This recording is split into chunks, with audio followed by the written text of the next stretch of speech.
السلام علیکم ورحمۃ اللہ وبرکاتہ۔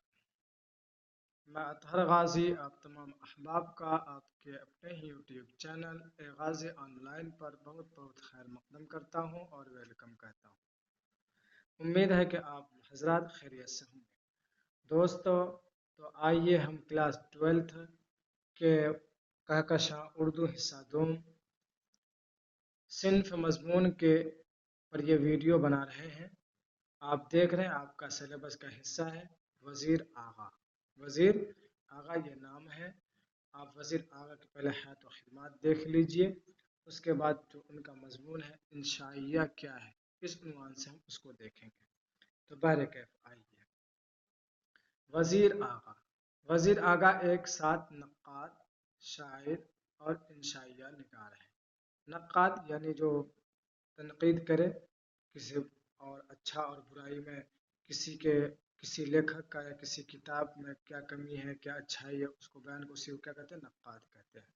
شاعر تو آپ جانتے ہیں انشائیہ نگار ہیں۔ 1922 میں موجودہ پاکستان کے سرگودا کے وزیر کوٹ علاقے میں پیدا ہوئے۔ یہ کہاں پیدا ہوئے تھے؟ پاکستان کے سرگودا کے وزیر کوٹ علاقے میں پیدا ہوئے تھے۔ گورنمنٹ کالج لاہور سے اعلیٰ تعلیم حاصل کرنے کے بعد پنجاب یونیورسٹی سے اردو ادب میں طنز و مزاح کے موضوع پر پی ایچ ڈی کی۔ آپ کا جو پی ایچ ڈی کا موضوع تھا وہ کیا تھا؟ اردو ادب میں طنز و مزاح۔ طنز و مزاح، اردو ادب میں طنز و مزاح کے موضوع پر پی ایچ ڈی کے لیے تحقیق مکمل کی۔ نقاد کی حیثیت سے انہیں سب سے زیادہ اعتبار حاصل ہوا اور 1947 کے بعد ابھرنے والے اردو کے ممتاز ناقدین میں ان کی شناخت قائم ہوئی۔ یعنی 1947 کے بعد جو ناقدین میں شمار ہوتے ہیں تو ان کا ایک نام ان کا بھی ہے، ان ناقدین میں سے، ممتاز ناقدین میں سے۔ اردو ادب میں طنز و مزاح، اردو شاعری کا مزاج، نظم جدید کی کروٹیں، تخلیقی عمل، تنقید اور مجلسی تنقید، اقبال، تصورات عقل و خرد وغیرہ ان کی ایک موضوعی کتابیں ہیں۔ تنقید اور احتساب، نئے تناظر اور معنی اور تناظر ان کے تنقیدی مضامین کے مشہور مجموعے ہیں۔ یہ سب تنقیدی مضمون کے کیا ہیں؟ مجموعے ہیں۔ کیا؟ تنقید اور احتساب، نئے تناظر، معنی اور تناظر ان کے تنقیدی مضامین کے مشہور مجموعے ہیں۔ وزیر آغا بالخصوص نظم نگاری کے لیے بھی پہچانے جاتے ہیں۔ انہوں نے غیر مردف غزلیں کہنے کا ایک زمانہ میں سلسلہ قائم کیا تھا۔ خود نوشت کے شعبے میں انہوں نے شاعرانہ صلاحیت کا استعمال کرتے ہوئے اپنی مشہور طویل نظم آدھی صدی کے بعد لکھی۔ ان کا کلیات لفظوں کی چھاگل مشہور ہے۔ ان کے کلیات کا نام کیا ہے؟ لفظوں کی چھاگل۔ وزیر آغا مشہور انشائیہ نگار بھی ہیں۔ اتفاق سے اردو میں انشائیے کی صنفی حیثیت کے تعلق سے کافی مباحث سامنے آئے۔ ایک حلقے سے دوسرے حلقے کے اختلافات اس قدر شدید ہیں کہ قارئین کو فیصلہ کرنے میں دشواری ہوتی ہے۔ شاید اسی وجہ سے ظریفانہ مضامین کو انشائیہ کہنے کا ایک چلن قائم ہو گیا۔ لیکن وزیر آغا نے اس موضوع کے مختلف پہلوؤں کو نظر میں رکھ کر انشائیے کی حدود اور دائرہ کار متعین کرنے میں کامیابی حاصل کی۔ انہوں نے خود انشائیے بھی لکھے سے یاری تک اور دوسرا کنارہ، ان کے انشائیوں کے مجموعے ہیں۔ یہ دو انشائیے کے ان کے کیا مجموعے ہیں؟ چوری سے یاری تک اور دوسرا کنارہ۔ دوستو، یہ مختصر حیات و خدمات وزیر آغا صاحب کی ہے۔ ان کی پیدائش 1922 میں ہوئی تھی۔ آپ نے دیکھا ان کا مختصر حیات و خدمات، آپ اس کو اچھے سے ریڈ کر لیجئے اور پڑھ لیجئے اور دیکھ لیجئے، آپ کے لیے اور آپ کے امتحان کے لیے بہت ہی اچھے ثابت ہوں۔ اب آگے میں ان کا جو ایک مضمون ہے جس کا عنوان ہے انشائیہ کیا ہے، اس پر ہم بات کریں گے۔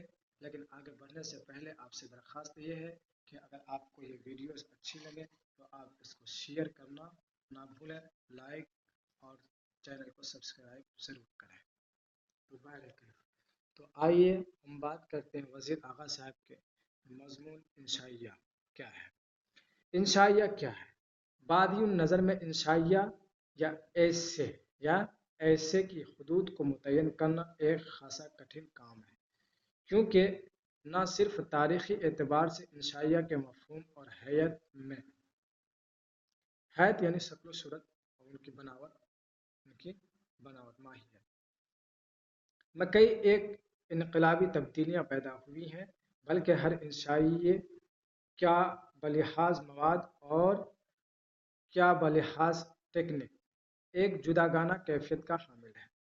تاریخی اعتبار سے لیم اور چیسٹرٹن کے طریقہ کار میں اس قدر تضاد ہے کہ ان کے لکھے ہوئے مضامین کو ایک ہی زمرے میں شمار کرتے ہوئے سخت ہچکچاہٹ محسوس ہوتی ہے۔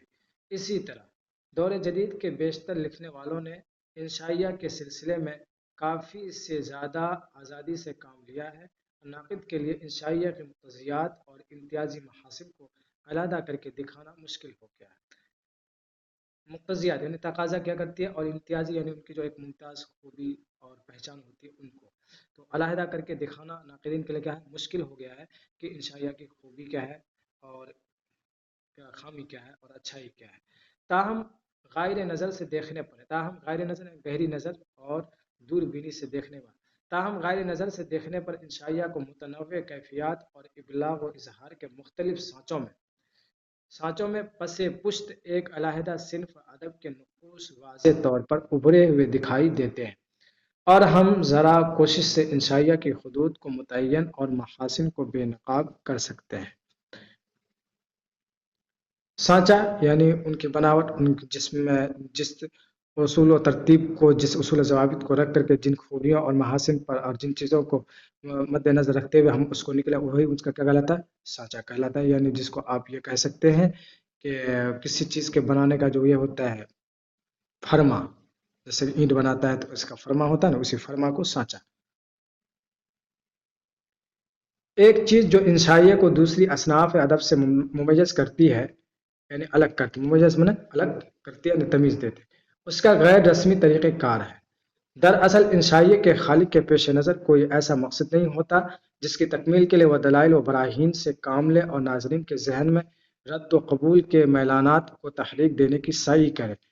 براہین میں دلائل ہوتا ہے، اور دلائل یہاں تو دے ہی دیا ہے، یہ دونوں گویا کہ آپس میں کیا مترادف ہے۔ تحریک دینے کی کوشش، تحریک میں حرکت، اور صحیح میں کوشش، صحیح کے معنی کہتے ہیں کوشش کرنا، یعنی میلان کو تحریک، ان کی جو میلان پر ہے، خواہش پر ہے، اور ان کی جو ایک طبی کیفیت ہے اس میں تحریک، اس میں حرکت ہو، اس کی کوشش کرے۔ اس کا کام محض یہ ہے کہ چند لمحوں کے لیے زندگی کی سنجیدگی اور گہما گہمی سے قطع نظر کر کے ایک غیر رسمی طریقہ کار اختیار کرے اور اپنی شخصی رد عمل کے اظہار سے ناظر کو اپنے حلقہ احباب میں شامل کرے۔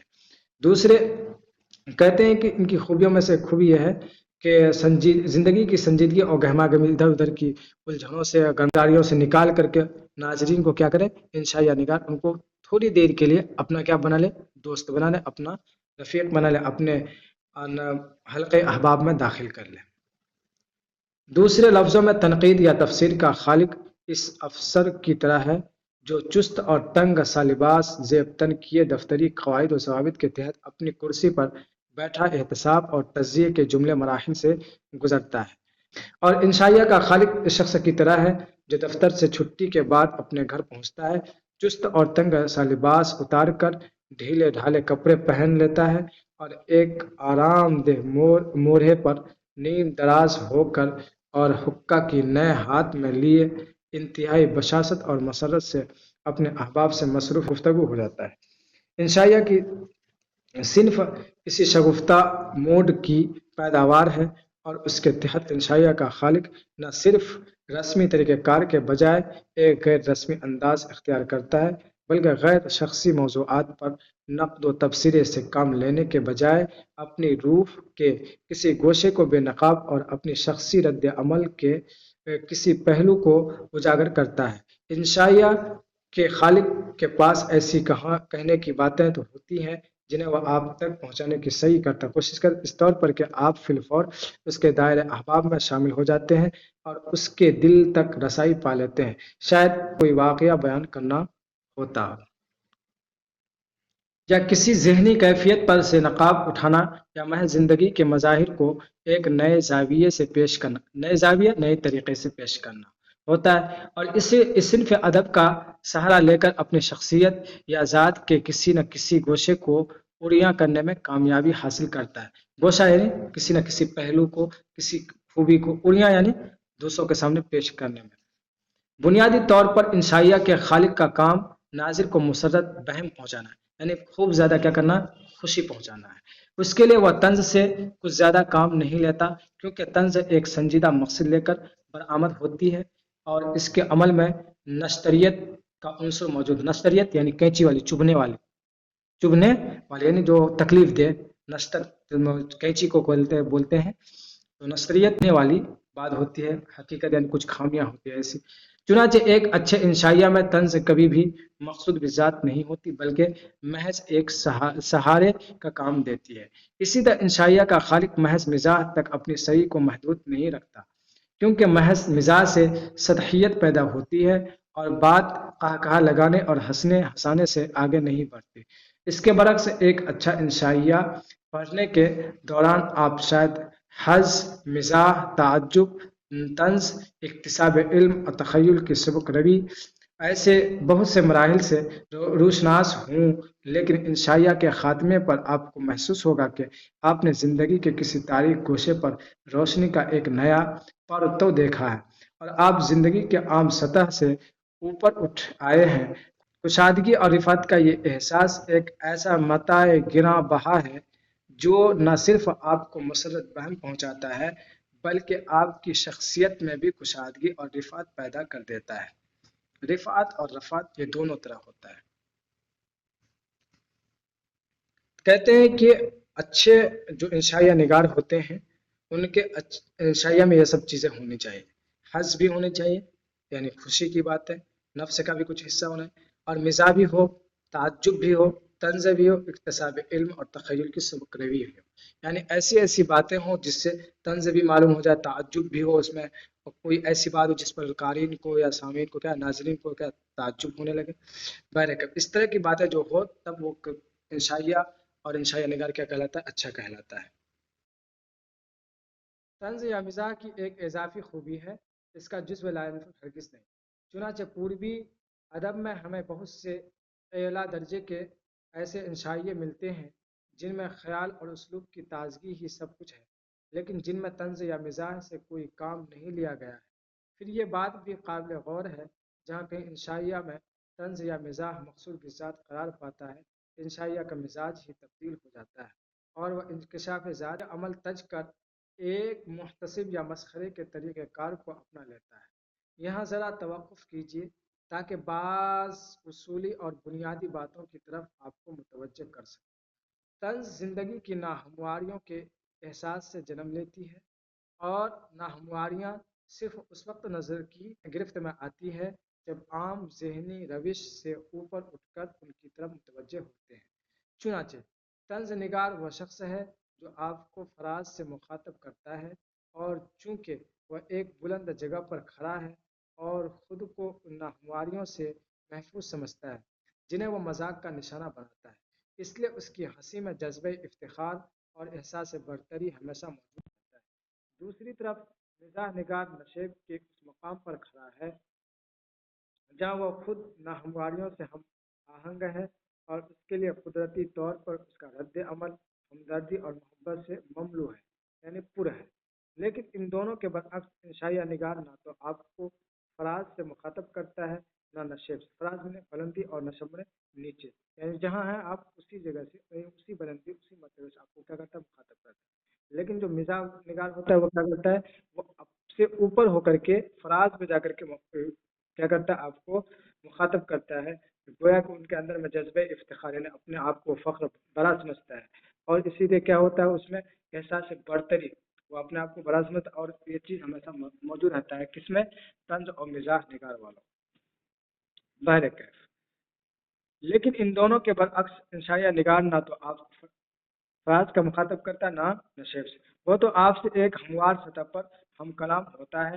بے شک طنز و مزاح کا استعمال اس کے لیے شجر ممنوع نہیں ہے، وہ شجر ممنوع یعنی ایسی بات نہیں جو بالکل انہوں نے چھوڑ رکھا یا وہ اپنے لیے ممنوع سمجھتا ہے، وہ بھی کر سکتا ہے، اور وہ اپنے مرکزی نقطے ہموار سطح سے لہجہ بھر کے لیے یعنی ایک گھڑی کے لیے بھی اوپر اور نیچے بھی جاتا ہے، یعنی تھوڑی دیر کے لیے، کچھ دیر کے لیے کیا کرتا ہے انشائیہ نگار بھی افراز اور نشب میں جاتا ہے، لیکن وہ تھوڑی دیر کے لیے جاتا ہے، برابر کے لیے نہیں جاتا ہے۔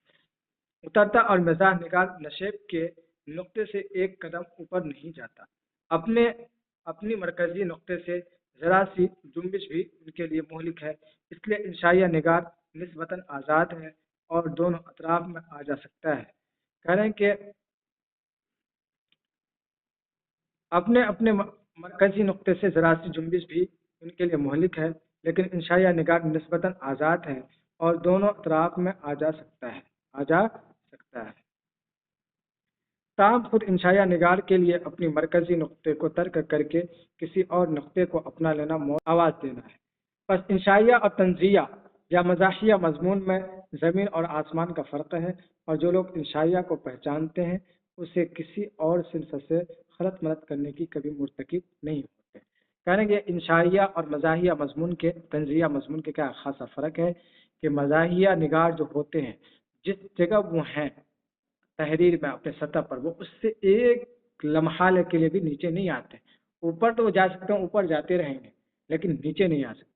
لیکن اس کے بالمقابل انشائیہ نگار ہے، وہ اوپر کو بھی جاتے ہیں نیچے کو بھی جاتے ہیں، اپنی سطح سے، آپ کے سطح سے، مخاطب کے سطح سے وہ اوپر نیچے ہوتے رہتے ہیں۔ لیکن انشائیہ نگار مخاطب کے سطح سے نیچے نہیں ہو سکتے، اوپر تو جا سکتے، وہ اوپر تو رہتے ہی ہیں، مسجد اوپر جا سکتے ہیں لیکن وہ نیچے نہیں آ سکتے۔ لیکن انشائیہ نگار میں یہ خوبی ہوتی ہے کہ وہ نیچے کو بھی آ سکتے ہیں اور اوپر کو بھی جا، اس لحاظ سے انشائیہ نگار کیا ہے، آزاد ہیں۔ اور یہ زمین و آسمان کا فرق ہے کس میں، انشائیہ اور تنزیہ مضمون یا مزاحیہ مضمون میں۔ انشائیہ کی ایک اور امتیازی خصوصیت اس کی عدم تکمیل ہے۔ ایک مقالہ لکھتے وقت جہاں یہ ضروری ہے کہ موضوع زیر بحث کے تمام تر پہلوؤں پر سیر حاصل تبصرہ کیا جائے اور تحلیل، تجزیہ اور دلیل سے اپنے نقطۂ نظر کو اس انداز سے پیش کیا جائے کہ مقالہ ایک مکمل و اکمل صورت اختیار کر لے، وہاں انشائیہ کی امتیازی خصوصیت یہ ہے کہ اس میں موضوع کی مرکزیت تو قائم رہتی ہے، لیکن اس مرکزیت کا سہارا لے کر بہت سی ایسی باتیں بھی کہہ دی جاتی ہے جن کا موضوع سے کوئی گہرا تعلق نہیں ہوتا۔ یہ انشائیہ اور مقالے میں کیا فرق ہے؟ دوسرے لفظوں میں ایک مقالے کی بنسبت انشائیہ کا ڈھانچہ کہیں زیادہ لچیلا ہوتا ہے اور اس میں مقالے کی اصطلاحی کیفیت موجود نہیں ہوتی۔ اس کے علاوہ انشائیہ میں ایک مرکزی خیال کے باوجود دلائل کا کوئی منضبط سلسلہ قائم نہیں کیا جاتا، اور انشائیہ کے مطالعے کے بعد یہ محسوس ہوتا ہے کہ انشائیہ لکھنے والے نے موضوع کے صرف ان پہلوؤں کو اجاگر کیا ہے جو اس کے شخصی رد عمل سے اثر پذیر تھے اور جن کی منفرد کیفیت اس بات کی متقاضی تھی کہ مصنف ان کو ناظر تک پہنچانے کی سعی کرتا۔ اس مقام پر ایک انشائیہ اور غزل کے ایک شعر میں گہری مماثلت کا احساس بھی ہوتا ہے۔ غزل کے شعر کی امتیازی خصوصیت یہ ہے کہ اس میں کسی ایک نقطہ کو اجاگر تو کیا جاتا ہے لیکن اس کے تمام تر پہلوؤں کو ناظر کے فکر و ادراک کے لیے نامکمل صورت میں چھوڑ دیا جاتا ہے۔ یہی حال انشائیہ کا ہے کہ اس میں موضوع کے صرف چند انوکھے پہلوؤں کو پیش کر دیا جاتا ہے اور اس کے بہت سے دوسرے پہلو کو تشنا اور نامکمل حالت میں رہ جاتے ہیں۔ بنیادی طور پر انشائیہ لکھنے والے کا مقصد آپ کی سوچ بچار کے لیے راستہ ہموار کرنا ہے۔ بے شک وہ اپنے موضوع کے بیان میں صرف واردات اور تجربات اور اپنے ذاتی رد عمل کے اظہار تک ہی اپنے مسائل کو محدود رکھتا ہے، اپنے کوشش کو رکھتا ہے۔ تاہم اس کے پیش نظر مقصد صرف یہ ہوتا ہے کہ آپ کو سوچنے پر مائل کرے۔ چنانچہ ایک اچھے انشائیہ کی پہچان یہ ہے کہ آپ اس کے مطالعے کے بعد کتاب کو چند لحظوں میں کے لیے بند کر دیں گے اور انشائیہ میں بکھرے ہوئے بہت سے اشارات کا سہارا لے کر خود بھی سوچتے اور محظوظ ہوتے چلے جائیں گے۔ مقالہ میں یہ ہوتا ہے قاری کے لحاظ سے کہ قاری جو ہے مقالہ پڑھنے کے بعد کچھ لحظوں کے لیے بند بھی کر سکتا ہے اور اس کے بارے میں پھر کچھ سوچنے پر مجبور نہیں ہوتا ہے۔ لیکن انشائیہ کا قاری جو ہوتا ہے وہ ایسا ہوتا ہے کہ وہ انشائیہ کو پڑھنے کے بعد وہ اپنے سے بھی کچھ سوچنے پہ، سمجھنے پہ اور اپنے دماغ کو اس میں لگانے میں اور ان کی باتوں کی طرف لگانے میں کیا مائل ہو جاتا ہے۔ چنانچہ بقول ہیڈسن، اگر انشائیہ لکھنے والے نے اس لیے اختصار سے کام لیا ہے کہ اس کے پاس کہنے کی باتیں ہی گنتی میں کم ہیں اور اس کے تجربات اور محسوسات تعداد و شدت میں ہونے کے برابر ہیں، تو اس کا لکھا ہوا انشائیہ یقیناً انشائیہ کے معیار پر پورا نہیں اترے گا۔ اس کے برعکس اگر انشائیہ لکھنے والے کا ذہن زرخیز ہے اور اس کے پاس کہنے کو بہت کچھ ہے، لیکن اس نے انشائیہ کی محدود سی دنیا میں اپنے احساسات اور تخیلات کو اختصار کے ساتھ پیش کرنے کی صحیح کی ہے، تو اس کا انشائیہ یقیناً ایک قابل دید چیز ہوگا اور ناظرین کو وہ تمام کیفیات مہیا کرے گا جو انشائیہ سے مخصوص۔ ایک آخری چیز جسے انشائیہ کا آخری وصف سمجھنا چاہیے اس کی تازگی ہے۔ یوں تو تازگی ایک ایسی خصوصیت ہے جس کے بغیر کوئی بھی صنف ادب فن کے اعلی مدارج تک نہیں پہنچ سکتی۔ تاہم شاید انشائیہ ہی ایک ایسی صنف ہے جس میں نہ صرف تازگی کا سب سے زیادہ مظاہرہ ہوتا ہے، بلکہ جس کی ذرا سی کمی بھی انشائیہ کو اس کے فنی مقام سے نیچے گرا دیتی ہے۔